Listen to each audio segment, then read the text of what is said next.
We are up to Daf Lamed Amud Aleph of Masechta Kiddushin.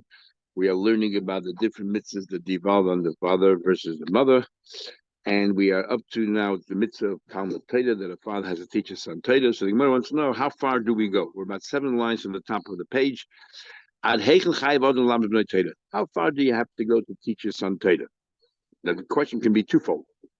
How many generations do you have to teach? And what part of the Torah do you have to teach?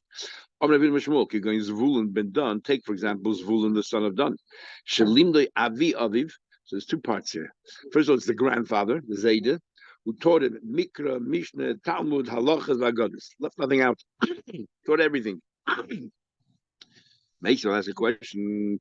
It says clearly, Lamdu, before we get to talk about how many generations, it says clearly, Lamdu Mikra, if you taught him Chumash, a Melamde Mishnah, you no longer have a Chiv to teach a Mishnah. Mikra zu Torah.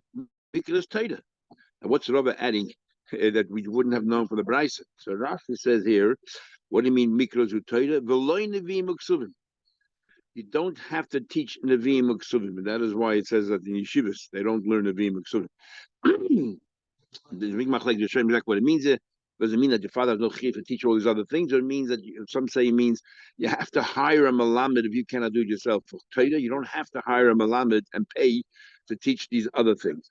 Others say it's talking about the early days. First you start with Torah, and then only later on. So we also had in Gemara Brachas of Chesed Beis there when Rabbi Yochanan ben Zakkai said his last advice. He says Himana, you should avoid min hayigoyin, and Rashi says it from learning Nevi'im u'ksuvim. As the Lady Yehuda writes, the Barichas and the Slach and Nevi'im is very dangerous because that's what the Reform movement used to use to be able to lead people to go astray from Yiddishkeit. By asking all kinds of questions about David Melch behavior, Shaul Melch behavior, and Shleiman, and so on and so forth. But anyway, so we see clearly all you have to do is teach Chumash. We're about 12 lines on the top of the page. So where it says, Kiz Zvulun ben Dan v'lei Kiz Zvulun ben Dan. Like Zvulun, not exactly. Kiz Zvulun ben Dan, Shalom du Avi Aviv. What we're learning from Zvulun ben Dan is not what to teach, but how far. There's a mitzvah on the grandfather to teach his grandson, like Zvulun ben Dan, but not like Zvulun ben Dan exactly. Hilahasa Mikra, Mishnah, Talmud, Halachas, Vagadis. Teach him everything. Hilahacha Mikra Levad. What's the onus is? The mitzvah is to teach Chumash alone. You tell me a grandfather also has a mitzvah to teach the grandchildren. But Tanya, didn't we learn as b'neichem your sons, and not your grandsons? Even though before yesterday we used the b'neichem v'lo b'neseichem, your sons, not your daughters, we can learn both from the same word. What do we do with the pasuk which we say, and some people say it in the 6th memories you do, you should reveal to your son, to your grandchildren. That means something else. If you teach your son Torah, it'll be taught forevermore. Why? Because your son has a mitzvah to teach his son, and his son has a mitzvah to teach his son. So, and they all started from you because you taught your son, and your son then passes on to his son. So therefore, it's as if you taught all the 3 generations, but the obligation of teaching only applies to the 1st generation. So that's the opinion. You have no mitzvah to teach your grandchildren. It follows the following Tana. Tana we learned. There's another opinion that says no. Clearly, there's a mitzvah on the grandparents. The grandfather teaches the grandson. You see today in school fees, a lot of people cannot afford school fees. It's the grandfather who pays the school fees, and they think the grandfather's a tzaddik. But according to one opinion, the halach is that he has to pay for it as well. Al pi halach, and nothing noble about it. Ainly ella benechem. All we know is your sons. Bnei benechem nine. I know you have a chiyuv to teach your grandson. And the machlekes and poskim will say grandson. Does it stop a grandson, or does it go to great grandson as well? Nobody goes further than great grandson. So you see, there's an opinion clearly that you teach your grandson the mitzvah. So we have a machlekes whether there's a mitzvah or not. Whoever teaches his grandson Torah is keep mile you know that every if you teach your grandson Torah as if you're Makabel Hasinai. It says by Daitum Levanecha Velivanecha, you told your grandson. But some the next part says today you stood before Hasinai. So if you teach your son Torah, no, it's not like you're standing Hasinai. You teach your grandson Torah. Why? Every word that we have in Yiddish for son, daughter, comes from another language. Zun, Tochter. But except Einikel. Where does Einikel come from? That was a beautiful word. Einikel comes from as follows. It says by the sneh, when Moshe Rabbeinu went to the sneh, he saw this fire, and he saw that the fire was not consuming the bush. So he said like this: you have a child and you teach him Torah. Do you know if you were successful or not? But when his children continue in the same path, that means you were successful with your child. So, and what's that? Einenu ukal. That the fire of Torah, Eish Das Lama, continues now on because you were finally, now you know you were successful with your own children because they taught it to the next generation. That's where Einikel comes from. Not mine. Not mine, but I heard it. Anyway, it's a good word. You can say that at a bris, at a birthday. It's true. It's no good word. And that's why, I'm just associating, that's why Dafkim Har Sinai is by the grandchild, not by the child. Because then you know that you did what you had to do. You were successful. Instead of putting the normal, beautiful hat on his head, you put a shmata. Like sometimes you have no hat, you put a napkin on your head or something. The command was bringing his son to shul, to yeshiva. Michael, what's the rush? You could have waited a few minutes, find your hat. Is that so small by you? You should teach your son, and it says interesting. Before we said grandson, and here he's using it for his son. So, because really it's all about even your children's. But we were saying before, that's when it's verified. From then on in, after you heard that story, he wouldn't eat his piece of meat. Not only he taught his son for that day, but he also chazed with him. And only then he sat down and he had his flesh. They used to eat for breakfast, they used to have a stick of flesh. Remember, Nachman said he didn't, till he ate the bisser, the tura. No, to bisser, the tura. He said, a steak. Not a little piece of a strip or something. The mice also he wouldn't eat until he brought his kid to yeshiva to learn. It should have Shanisim learn. And Shanisim also mean chazet. Only Shinantam ela b'shilash. This is a three. What in three? La oilam yishalish adam shenaisav. A person should divide his years. Shlish b'mikra. First third is in Chumash, Shlish Mishnah, next third in Mishnah, Shlish B'tam, next third is in Gemara. For the Gemara, how do you know how long you're going to live? That you can divide your life into three parts. For days. You divide the day. So Rashi says here, that's a fascinating Rashi because you can see clearly from here Rashi was a chassid. Rashi says to me, you divide the days of the week. 2 days Chumash, 2 days Mishnah, 2 days Talmud. Rashi forgot to say, what about Shabbos? Obviously, Shabbos is Chassidus. So during the week, so one of the Shainim says on Shabbos Yechazeh. It doesn't say it anywhere. Yechazeh what you learn during the week. So it's clear that Shabbos is left for davening, learning Primis HaTorah, and so on. Taisha doesn't like it. Taisha says, how do you know how long you live in the week? Same problem. So he learns every day you have to learn a third, a third, a third. The Gemara B'Metzia said that you have to spend more time learning Gemara than anything else. So they try to reconcile that. So some say a third doesn't mean literally in time. Doesn't mean in time. It means you should learn a third. You should divide it into three parts. But obviously, Gemara you spend more time than anything else. How do you do a third? So therefore, the main time says, and this is interesting because in davening in the morning we say karbanos, which is Torah. We say ezim akayim, which is nice, and say b'shmol which is the brayse, and the brayse counts for Gemara, not for Mishnah, which is interesting. The Rebbein Tam says it means learn Gemara Bavli, not Yerushalmi Bavli, because Bavli has Bavli Mahakoil. Bavli has in it Chumash, has in it Tanakh, it has in it Mishnah, it has in it Gemara, has everything. So therefore, it means learn Pasha Gemara, Pasha Gemara. Gemara Leficha Nikra Reishainim, a new thing. Leficha Nikra Reishainim Seif, and the first people were called the Amoraim were called Seif counters. Shaya Seif called Oisiv Torah. They used to count all the letters of Torah. They were such experts, even though we had a more Rabbi Zara that says that Amoraim didn't really know Chumash. And Taisha says clearly that Kufidal and top page Amoraim Beki Bekroy they didn't know Chumash. We had more Baba Kama, they didn't even know it says Dibris. But nevertheless, most of them counted the letters. Vav, the Gachan, the Vav, the letter of Gachan, Chetzin Shel Oishes of Torah is exactly the midpoint of the Sefer Torah. Question whether it's the first half, the second half, or the middle. Darash, the words Darash, by Aaron when he by Pasha Shmini there when they threw away because they passed away his children, they didn't eat the carbon. It says Darash Moshe Dashan. Chetzin Shel Tavis. Now why you have two words there? Because possibly one word is for the first half and one word is the second half. Then the Vizgalach is a big gimel there, Shal Psukim. That's the middle of the Psukim, Pasha Tazriah. and the middle of psukim. Yechasemenu chazim meyor by Tehillim. It says Yechasemenu chazim meyor. Ayin the ayin, the word yor forest is chesed shel right in the middle of Tehillim. V'rachum yechaper over on the end of Perek Ayin. Hey, chesed of psukim, half the psukim. Boy Rabbi Yosef, vav the gochen, mahagis or mahagis. The vav the word gochen, which side is it? And first you want to know, then they have an answer. Maybe it's right in the middle. Amalei native Torah news. Abaye says, let's take a sefer Torah and count. There's another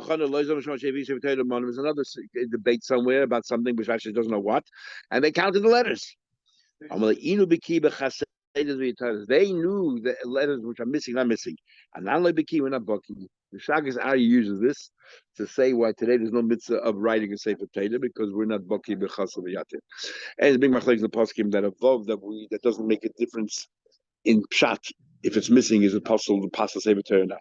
Big machlekes whether letters that are missing, if it doesn't make a difference in pshat, silent letters, whether it makes a difference or not. Talking about silent letters, about Shanto says a beautiful word. Why does the word chet, ches, tes, aleph have an aleph at the end and silent? Why have an aleph at all if it's silent? She says two pshat. One he says is to tell you, you know why this person is a chayte? Aleph is a lufa shalom, the Eibishter. You know why he's a chayte? Because the aleph is by him the least important of this whole of everything, and even there it's silent, has no impact on his life. In a deeper level, I want to say that even though Russia, while you're doing an Aveda, the Abish is there with you. Like it says in Lech L'Chasicha, the Rebbe, that the koyach, who gave you the koyach, which has might do the Aveda, the Abish, and ultimately in order to do tshuva and to reach a higher madrega. It's interesting to say about that because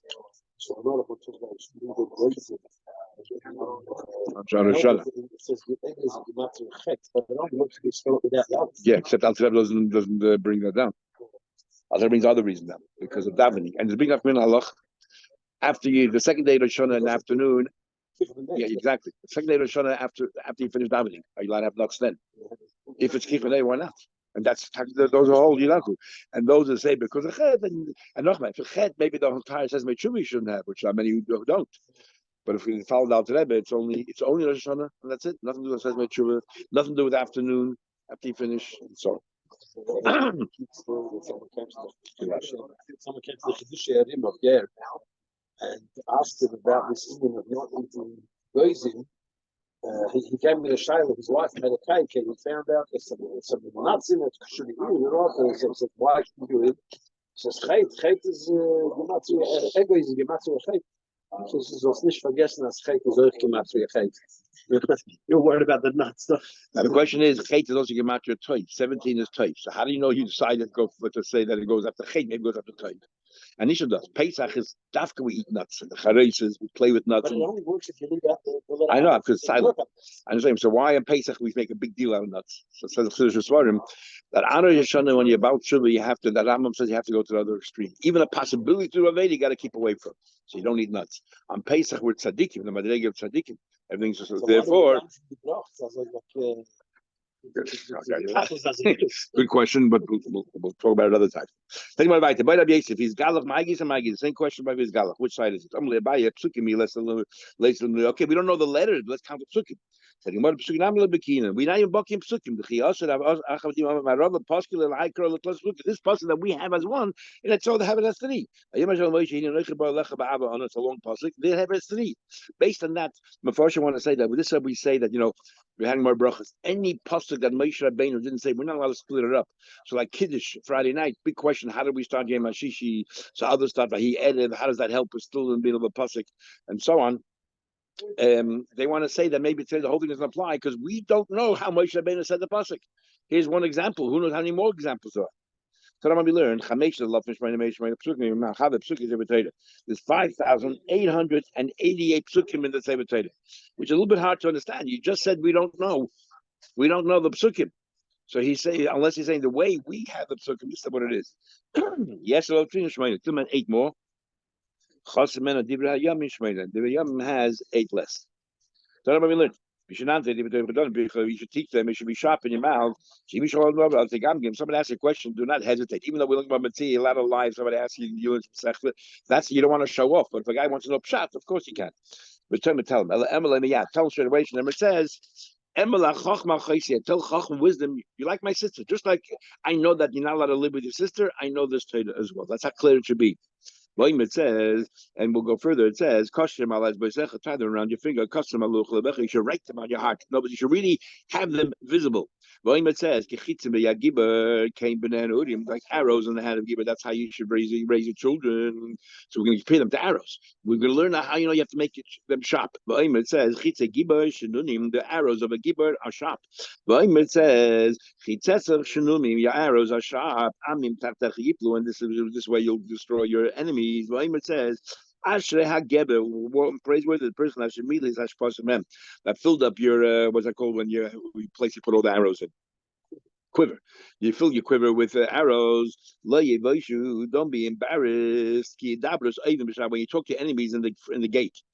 So therefore, we see that that's the Indian, and we compare.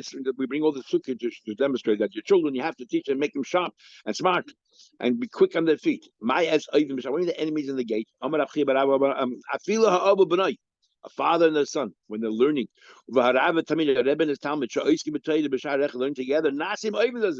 I remember my father used to hear me every Shabbos when I came back from Shiva. Oh, we used to argue and shot in the Gemara or whatever. That's how it should be. But the Ein Zazim Shom, and it's all over. Achanasim Oyim, they become best of friends. It says Esvaha Besufa, Tikka Besufa, the Yamsuf over there. It says over there, there's the story of the Yamsuf there with the river there. But Tikka Besufa, El Beseifa. The end, they became Esvaha, became our best friends. Again, more tiniest there in the beginning. When they get all when you go into the base of Medrash, you can hear people shouting at each other. You can think they're about to throw each other's necks, but really, the Torah gets them all excited. Second one first, the Samtem, the Torah you should place. What do you mean Samtem? Samtam. It's the best medicine. Torah is just like medicine. You hit your son, and then you give him a band-aid. My son. As long as you have this bandage on your wound, eat whatever you want, drink whatever you want, you're protected.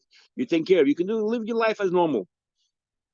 And interesting what Rashi says here, even honey and sweet things, because honey, Rashi says, if you have a wound, honey exacerbates it. Why would that be? Rashi says, the whole meaning sweet things are bad for wounds. I wonder if they can make some kind of a drasha here why you're trying to eat sweet things. To show that we're asking that we should have no women. Maybe. So that's an outside, that's on the surface. Don't worry. Don't take it. But if you remove this gauze, what's going to happen? You can have all kinds of problems. But also it's hard. I create it's hard, but also like Torah tablet Torah is like an antidote. You learn Torah. Ain't nothing to serve you. Won't bother you. It says Allah ace. If you go to 8, then you will be lifted above. Nothing will bother you. If you're not learning Torah, you give it over. So it says Le Pesach Chatos Revitz. And not only that, but your whole life of dealing will be with Eitzah. Now it says, he wants you, desires you. It's up to you. But if you want, you can control yourself. And it says, so here it says, you can control the Yetzirah. According to this. So we learned. Then when the other Braisa says, Koshi Yetzirah is so difficult, even the Abish himself concedes, this is bad. Now it says, he says itself, the Yetzirah pulls you away. The Rebbe Bafabrenga once said, when a person does an Aveira and feels guilty, it's not the pshat that suddenly Yetzer Tov came to the fore and makes you feel guilty. No, it's the Yetzer Hara saying, "Why did you listen to me?" And the Yetzer Hara has a job to do, and unfortunately, he's very good at his job. And he's saying, "Why are you listening to me?" Exactly. The Yetzer Hara gets stronger every day. It says reinvigorate itself. Bad every day. Says like Shemalevi, others say the Shlakish. Yitzah Shalom is Gabrad Yoim. Your Yetzirah gets stronger every day. He wants to put you to death. It says, Soifer Rasha Latzadik. The Rasha we said before Yetzirah is waiting for the Tzadik. Waiting for his vulnerabilities, looking for his vulnerabilities so that he can strike him down. The previous Bryce it says you can control it. Here he's saying that you can't. Here it's talking about already that you allow the Yetzer Hara to put his claws into you, his tentacles, and once he gets his claws and tentacles, every day it gets worse and worse. It makes it more difficult. So now it says Elakim lo yazven biyodeh, and who's that Kodesh Baruch Hu? Your Yetzer Tov, your Nefesh Elokis, your God, your soul. My son, if this Yetzer Hara ever attacks you, pull him into Beis Medrash. If the Yetzer Hara is like a stone, in other words, cold, then it will melt and you'll warm up to Yiddishkeit. If it's like a piece of metal that's a divider, doesn't let you get involved in Yiddishkeit at all. In other words, mispoitzitz. Mispoitzitz means it will break apart. Shneimar it says, my words are like fire, and Hashem says Hashem. Ukepatish yipoitzitz like a big machlek is a taste in the Rashi how to learn pshat. Whether kepatish yipoitzitz, because literally reading sounds like the hammer breaks the stone. But the mashal is that the hammer itself will break. So Rashi learns that the seller will break the hammer. It says if it's a stone, it will melt.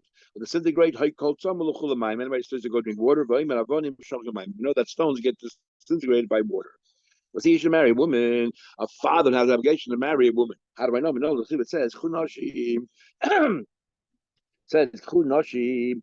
It says take women. Yimi says take women by lidu. Take and they'll give birth banim ubanis, sons and daughters. Then ukchulu b'neichem, take for your sons nashim. So there's a chiv on the father for his son, father and son. There's been a sechet to nashim, and the daughters give to men. And this part is hard to understand.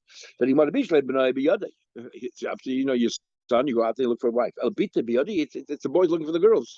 What can you do? You have to wait for the phone calls to come in. You have a chiyuv to give her and dress her. You have the chiyuv to give her dowry and to dress her and cover her to look. She should look very pretty. People will desire her. So you have a chiyuv to make her stand out so people will want her. Now the Shainim want to know why a woman and mothers have the chiyuv. So they want to use the same logic as before. Whoever has the mitzvah of Pidyon Ben has the mitzvah to be paid others. The mitzvah, since she does not have the mitzvah puravu, she doesn't have the mitzvah to make others have a mitzvah puravu.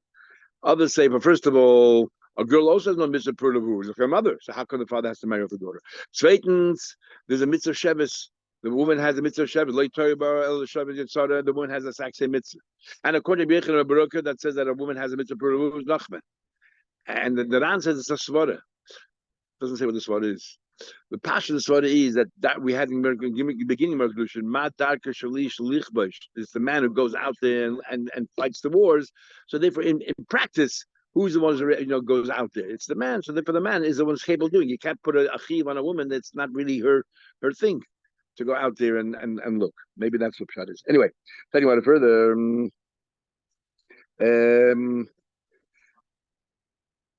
Where's it? I missed the line here.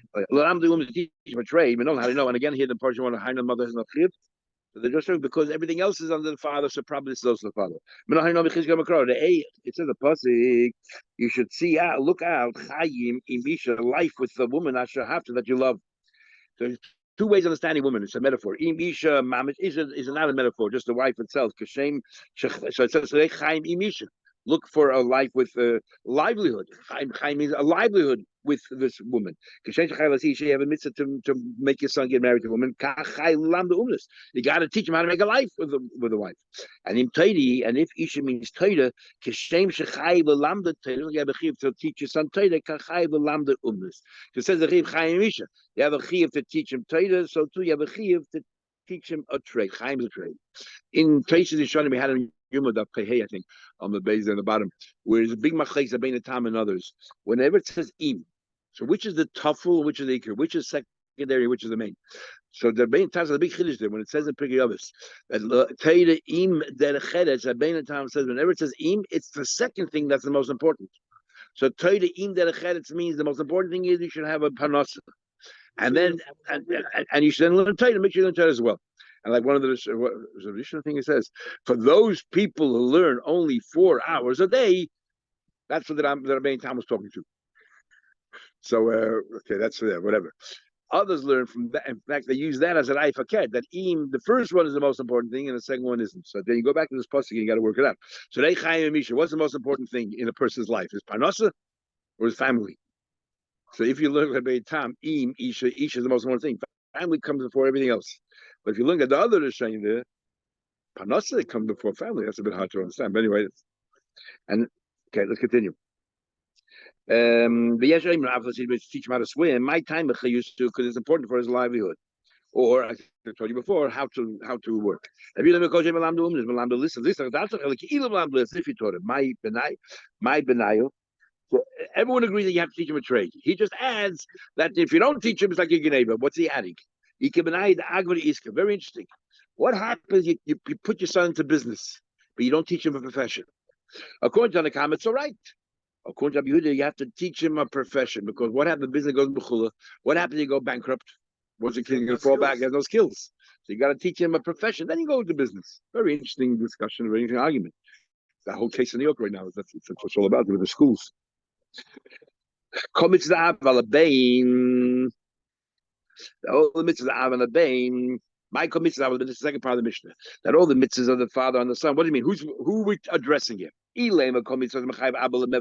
father has to do the son, which is hard to understand why you might even think so when we just established that the first part of the Mishnah means that already. But anyway, just take it in isolation. It says they're women and men chayiv. But Tanya of chayiv only a father has to mal his son. All those mitzvahs that devolve on the father to take care of his son, it's only the father, not the mother. All the mitzvahs that a child has to do to the father, it's the father, not the mother. Side men and side women are chayiv. So when it comes to that, like keep it up aim, boys and girls makes no difference. A man is chayiv. They should fear. They can't shine both. Only a man has the ability to do, not a woman. Because she's married to her husband. One of the Mephoshim, if I remember correctly, has a big problem. You know, the Shulchan brings down there's a mitzvah to honor your father-in-law. The mitzvah to honor your father-in-law, or midrabanan, since you have to have a good relation with your wife, we want you to have a good relation with her father.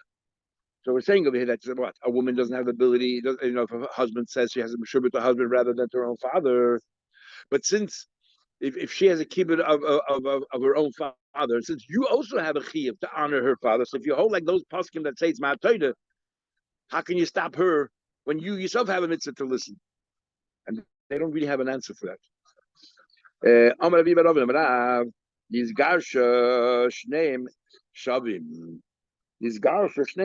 happened to divorce? Then no difference to father and mother. If big machlek is a shainim. So do you have the right then to choose who to listen to? Which that's what I'm and others say. But some of the shainim say, no, you got to put the glass of water down in the middle, let them fight it out, because you're not allowed to choose sides. Forget about choosing who's right and whatever the other machlek. You're not allowed to choose sides, because why give to the mother? Why give to the father? They're both equal now. And they're both asking for a cup of coffee. What do? So either you make 2 cups of coffee, you put it in the middle, or you make 1 cup and say, guys, fight it out. Tell them what we learned. Then it says the more positive you should honor your parents. Then it says you should honor Hashem from your famegin, from your assets. Others say I think whatever it is. Okay, maybe means your voice. Hishra Kosev keep it of any covenant. In Algemara says they're both equal. Shami actually says that the Eibishter gives more covet, says more covet to the parents than the Eibishter. Why never ish ima babitro, but never is Hashem gratida. But I say Tavot. Hishra Kosev moros of aim moros hamakom. The Eibishter makes them equal. Now, the chinuch writes the whole basis for the mitzvah of kibbutz of aim. Why is it even a mitzvah? It's a rational thing. I mean, it's a logical thing. Of course, you'll honor your parents. They give you food. He said the reason of the mitzvah is to train you to appreciate someone that gives you things that you didn't have. If you do kibbutz of aim, you also do kibbutz of the Eibishter as well. It's like a stepping stone. Never said Mikal of the and that's why according to Chinuch, it makes sense why kibbutz of aim is on the right side of the luchas, which is bein adam lamokum. When everyone asks, it should be on the left side, bein adam chaveda. No, it isn't. It's part of bein adam lamokum. And when it comes to Mikal or cursing, it's the same thing. It says that you shouldn't curse your parents. It's